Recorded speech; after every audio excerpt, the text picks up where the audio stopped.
പൊതുപരീക്ഷാ ഭേദഗതി ബില്ലിൽ ലോക്സഭയിൽ ചർച്ച തുടരുന്നു. പഞ്ചാബിലെ ചോദ്യപേപ്പർ ചോർച്ചയും UPA ഭരണകാലത്തെ ചോദ്യപേപ്പർ ചോർച്ചയും അടക്കം പരീക്ഷാ ക്രമക്കേടുകളും ചൂണ്ടിക്കാട്ടി പ്രതിപക്ഷത്തെ കടന്നാക്രമിച്ചാണ് NDA അംഗങ്ങളുടെ പ്രതിരോധം. തത്സമയം The same night, police went to their houses.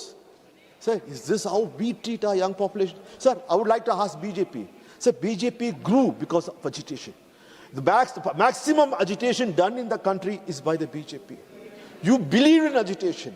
Then why are you against the agitation of the poor young students who are coming out to express their feeling in a non-violent method? Because non-violence is equal to Gandhiji.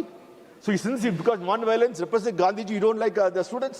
Sir, the futures, the younger generation want to express a view. Listen to them. Again, by passing such strict bills is not going to do. The core of the issue is still there. NEET is not good. NEET is not good.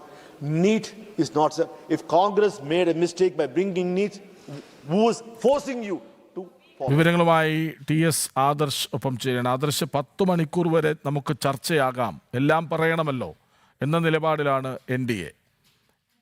വിവരങ്ങൾ.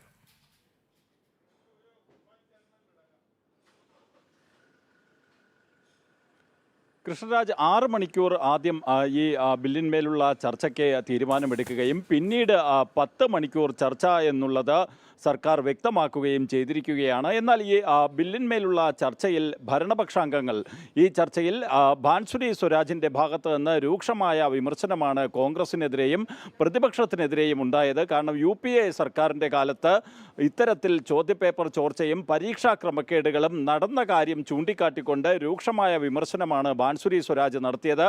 അതുമാത്രമല്ല, പഞ്ചാബിൽ ചോദ്യചോർച്ചയുമായി ബന്ധപ്പെട്ട് ഏത് മന്ത്രിയാണ് രാജിവെച്ചതെന്നടക്കമുള്ള ചോദ്യങ്ങൾ അവരുടെ ഭാഗത്തു നിന്നുണ്ടാവുകയും ചെയ്തു. ഭരണപക്ഷത്ത് നിന്നുള്ള MP-മാർ അവർ രൂക്ഷമായ ഭാഷയിലാണ് കോൺഗ്രസിനെ ഇക്കാര്യത്തിൽ വിമർശിക്കുന്നത്. UPA ഭരണകാലത്തുണ്ടായ ചോദ്യപേപ്പർ ചോർച്ചയടക്കം ഉയർത്തിക്കാട്ടിയിട്ടുള്ള വിമർശനമാണ് ദേശീയ ജനാധിപത്യ സഖ്യത്തിൻ്റെ ഭാഗത്തു നിന്നും ഈ ബില്ലിന്മേലുള്ള ചർച്ചയിൽ ഉണ്ടാകുന്നത്.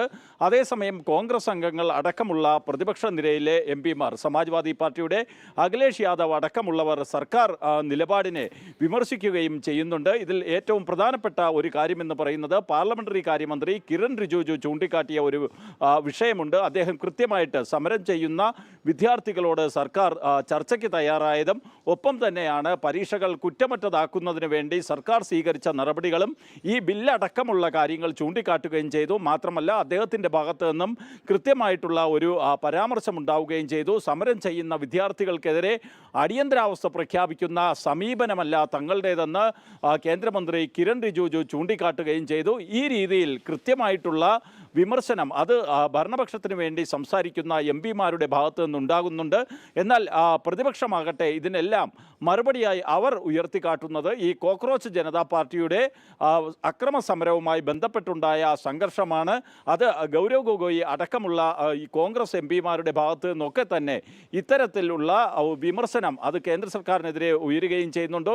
KC വേണുഗോപാൽ ഉൾപ്പെടെയുള്ളവർ ഈ വിഷയത്തിൽ കേന്ദ്ര സർക്കാരിനെ വിമർശിച്ചുകൊണ്ടാണ് സഭയ്ക്കുള്ളിൽ സംസാരിച്ചത്. എന്നാൽ കോൺഗ്രസ് അധികാരത്തിലിരുന്നപ്പോഴും പഞ്ചാബിൽ ആം ആദ്മി പാർട്ടിയുടെ നേതൃത്വത്തിലുള്ള സർക്കാരിൻ്റെ കീഴിൽ നടക്കുന്ന ഈ ചോദ്യപേപ്പർ ചോർച്ചയുമായി ബന്ധപ്പെട്ട വിവാദങ്ങളിലൊക്കെ കോൺഗ്രസ് പുലർത്തുന്ന മൗനമടക്കമുള്ള കാര്യങ്ങൾ ചൂണ്ടിക്കാട്ടിക്കൊണ്ടാണ് കൃത്യമായിട്ടുള്ള വിമർശനം പ്രതിപക്ഷത്തിനെതിരെ ഭരണപക്ഷത്ത് നിന്ന് ഉയർന്നത്. കൃഷ്ണരാജ്.